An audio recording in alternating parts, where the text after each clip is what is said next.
Bendiciones, contigo evangelista Martín Orozco. Oro para que la palabra de Dios llegue a tu corazón y que cumpla su propósito, que el Espíritu Santo haga crecer esta semilla de la palabra de Dios en tu corazón y vengas al conocimiento del que es el único Salvador, nuestro Señor Jesucristo. Y por favor, si eres hermano, comparte esta palabra. Hoy quiero hablarte sobre una palabra o también sobre un hecho que se sucedió. Escándalo. Sí, la palabra escándalo tiene un significado, según el diccionario, de querella, de chismes, y siempre tiene una connotación negativa. Un escándalo se sucede básicamente por dos razones. Porque alguien se ha comportado de manera, digamos, fuera de los estándares de la moral, o la otra razón, en el caso que es real, o en el otro caso porque alguien comenzó a dar una opinión y comenzó a decir cosas indebidas. Es decir, que los escándalos pueden ser reales, fundados o infundados. En ambos casos siempre suele tener consecuencias negativas. Tiene una connotación, digamos, que no es positiva para la persona que es el centro del escándalo. Los escándalos pueden ser de varias naturaleza, políticos, pueden ser económicos, financieros, pueden ser de famosos, o también, posiblemente usted lo ha experimentado, escándalos en la familia. Quiero hablarte hoy de, por supuesto, como siempre hablamos de la palabra de Dios y de la vida de Jesús, de una experiencia que vivió Jesucristo. Había pasado un año o un par de años y él dejó su ciudad natal y llegó el momento en que quería regresar a Nazaret. Nazaret, una ciudad pequeña de unos, digamos, aproximadamente 1,000 a 2,000 habitantes, vivía quietamente, todos se conocían, cada quien tenía su posición allí, los dueños de la sinagoga, los sacerdotes, los políticos, los soldados romanos que vigilaban la ciudad. Era una ciudad, por decir, quieta, y cada quien sabía a qué clase o a qué lugar pertenecía. Jesucristo se crió allí, Jesucristo la conoció y decide regresar con sus discípulos. Y cuando él regresa con sus discípulos se encuentra con una situación que lamentablemente se creó, como le acabo de decir, un escándalo. Jesucristo fue a la sinagoga y allí enseñó.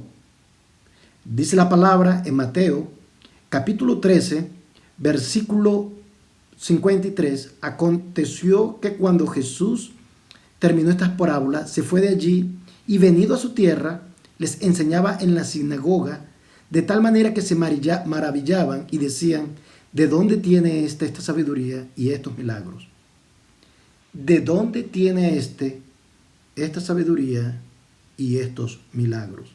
Entendemos entonces que Jesús llegó a la sinagoga, comenzó a predicar el evangelio y enseñar de las escrituras, y posiblemente había una otra persona que necesitaba un milagro y él lo hizo y él sanó. Ahora, estas personas de Nazaret se dijeron, su doctrina es buena, su sabiduría es buena. Y no es el problema del escándalo. El problema del escándalo es la persona de Jesús. Y comenzaron a decir, ¿de dónde este hombre tiene esta sabiduría? ¿De dónde este hombre tiene poder para hacer milagros? Y ellos apelan, la historia, si ustedes la leen ahí en Mateo 13, ellos apelan de una manera bastante, digamos, sarcástica. Le dicen, ¿no es este el hijo del carpintero? El carpintero era un oficio bastante humilde. Y ellos con esto lo que le estaban diciendo a Jesús es, su padre solamente es un carpintero, que posible no tenía dinero para pagarle la escuela rabínica. Y no es solamente esto, sino que ellos siguen y dicen, ¿no es María su madre? Ahora, quiero hacer notar acá que cuando dicen esto, dicen María. No le dan ningún título. Para este entonces, María tendría unos 47, 48 años. Al menos debieron de manera respetuosa decir la señora María. Pero no, dijeron María. Porque María también, igual que José, era de humilde condición. Y ellos hacen énfasis en esto. Este hombre, en otras palabras, es un don nadie. Y su familia ni siquiera tiene recursos. Y va a venir aquí a nuestra sinagoga con toda esta sabiduría, sin título universitario, sin haber ido a la escuela rabínica, sin haber estudiado en el templo, viene a enseñarnos. Más aún, ¿de dónde tiene poder para hacer estos milagros? Y comenzó la querella, y comenzaron los chismes, y comenzaron a hablar de Jesús de manera que se escandalizaban de él, dándole un poquito de pensamiento por qué se escandalizaban de él. Hay que recordar la primera vez que Jesús visitó Nazaret. Esta es la segunda vez. La primera vez que Jesús viene a Nazaret, Jesucristo le dice, posiblemente dirán, cúrate a ti mismo, doctor. Porque sucedía que José padecía de alguna enfermedad y para este entonces parece que José murió y le decían, Jesús, tú haces milagros, ¿por qué no sanaste a tu padre? Médico, cúrate a ti mismo. Entonces se escandalizaban de las obras de Jesús.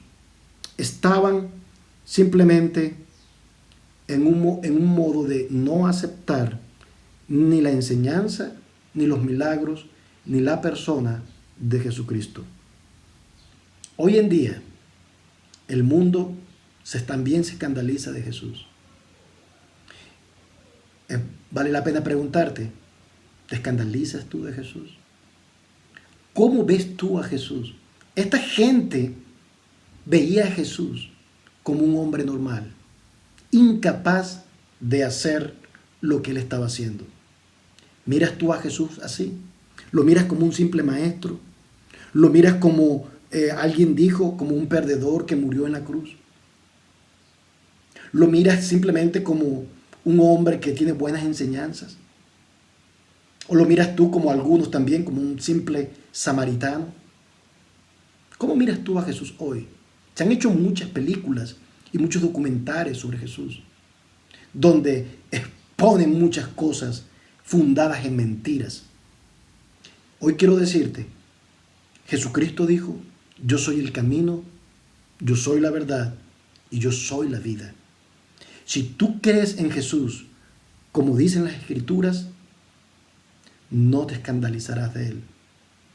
Tú te preguntarás, bueno, ¿cómo sé si yo me escandalizo de Jesús?